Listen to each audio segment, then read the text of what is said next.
এক গ্লাস পানি পান করতে গেলে 6টি সুন্নত পালন করতে হয়। প্রথম সুন্নত হচ্ছে এই যে গ্লাস দেখতে পাচ্ছেন, এই গ্লাসটা ডান হাতে নিতে হবে। দ্বিতীয় নম্বর সুন্নত হচ্ছে পানিটা পান করার পূর্বেই পানিটাকে দেখে নিতে হবে।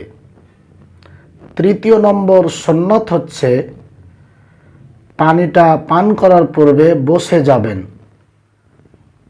চতুর্থ নম্বর হচ্ছে পানি পান করার সময় বিসমিল্লাহ বলবেন।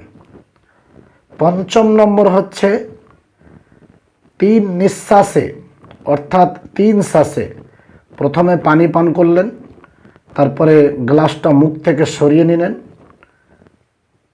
শ্বাস ছেড়ে দিলেন, আবার দ্বিতীয়বার পানিটা মুখে নিলেন, কিছুটা পান করলেন, আবার গ্লাসটা মুখ থেকে সরিয়ে নিলেন, আবার তৃতীয়বার নিলেন। এরকম করে 3 নিঃশ্বাসে পানি পান করতে হবে। ষষ্ঠম নম্বর হচ্ছে পানি পানের শেষে আলহামদুলিল্লাহ বলতে হবে।